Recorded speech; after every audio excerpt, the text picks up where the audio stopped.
Joining the conversation, we have National Security Council Coordinator for Strategic Communications at the White House, retired Rear Admiral John Kirby. I guess we'll start right there with Senator Tommy Tuberville. Is there anything that can be done to pressure this one senator who is wreaking havoc on military promotions and the lives of so many who serve this country, as you have?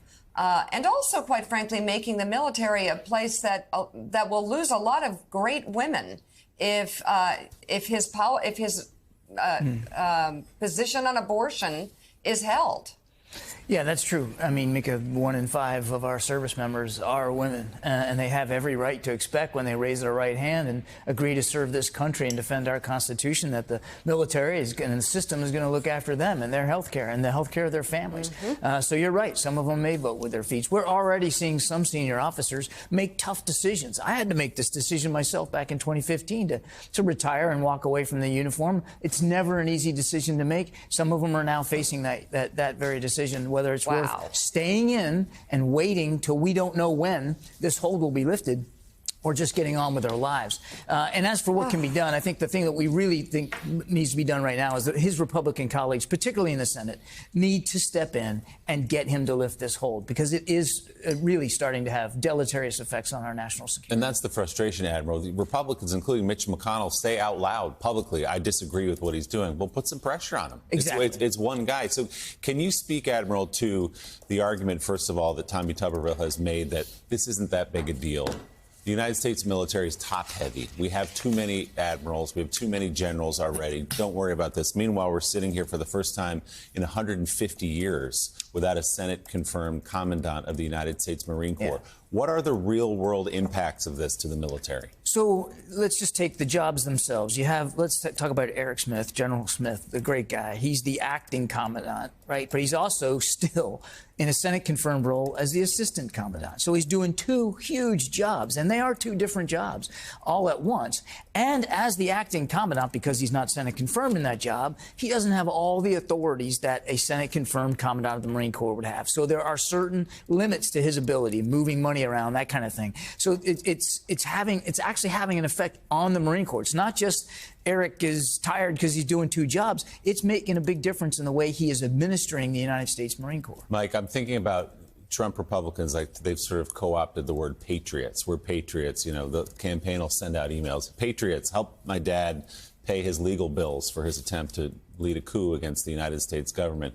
There's nothing patriotic about what's happening here with Tommy Tuberville standing in the way of our military being ready. That's not patriotic. That's the opposite of it. Yeah, well, the Republicans, and specific Republicans, talk about patriotism a lot.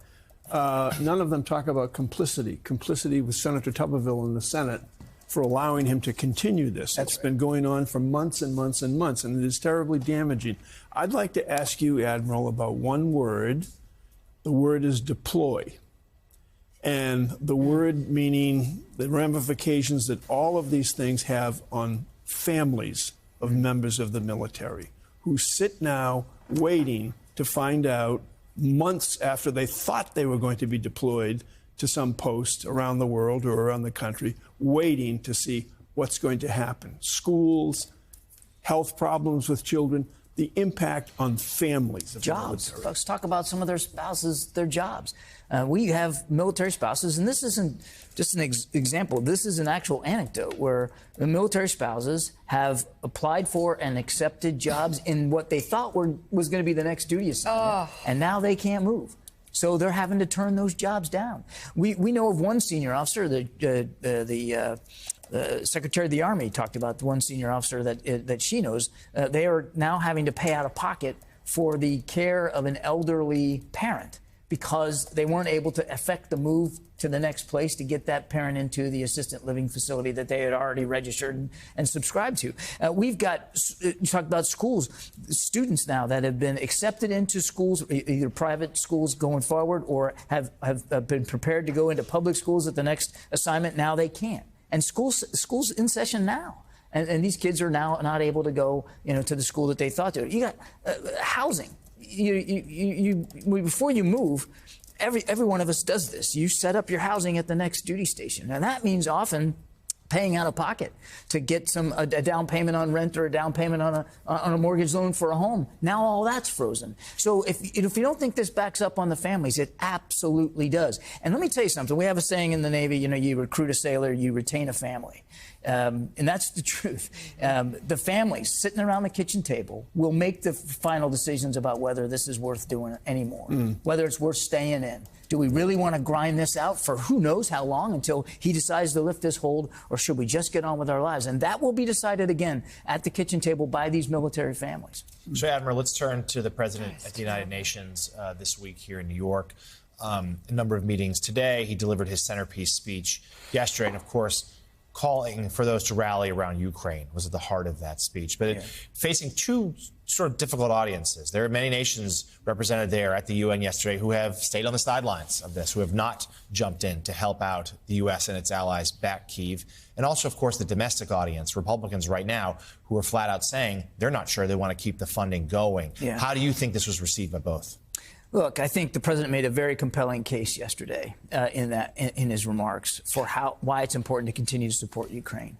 And now the other aspect of that speech, and the president spent quite some time on it, not just in terms of Ukraine, but in terms of the UN Charter and the UN General Assembly as a viable venue, is the idea of sovereignty.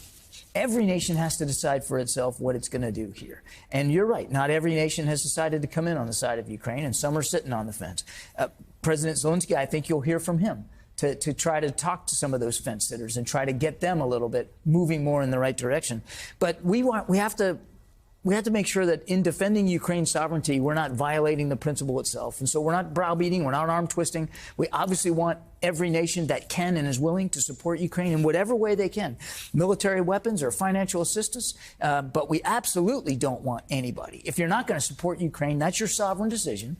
But you shouldn't do anything to make it easier for Mr. Putin to kill more Ukrainians. And why, Admiral, do you suspect China or India, for example, is not putting more pressure on Vladimir Putin? What is their interest in not maybe materially supporting the war, but not intervening on behalf of Ukraine? Well, it's difficult for me to speak to other nations, but I'll tell you, like in China's case, I mean, you haven't seen a full-throated endorsement of what Mr. Putin is doing, and they haven't provided lethal capabilities to Putin's forces. But they could do more. They could do more, and in that case, they sort of share. The one thing they share with Mr. Putin is bristling at American leadership on the world stage. So the kind of leadership that President Biden showed yesterday.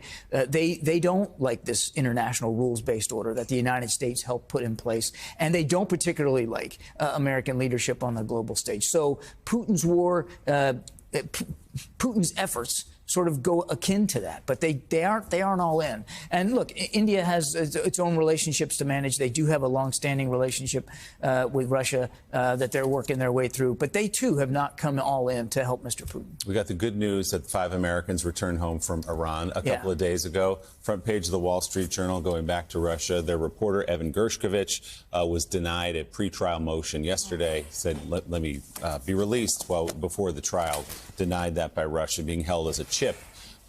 What are the efforts like to get Evan Gershkovich home? Where does that stand? Very active. I can tell you there's not a single day since Evan has been incarcerated that we haven't worked on that case, as well as Paul Whelan, who has been there some 8+ years. We want to get both of these gentlemen home. They've been charged and accused with espionage, which we know is completely ridiculous. It's not true. But because it's espionage, the Russians sort of treat them differently. So it's going to be, it could be potentially tough to continue to work to get them back. But I can honestly tell you that we're working this every single day. Unfortunately, I don't have any developments to speak to or any progress that I can announce. But I want Evan and his family to know, as well as Mr. Whelan and his family to know that we are still actively working it. Let's hope, like Brittany Griner, they get home soon. Retired Rear Admiral John Kirby. Admiral, thanks for being here this morning. We appreciate it. Thank you.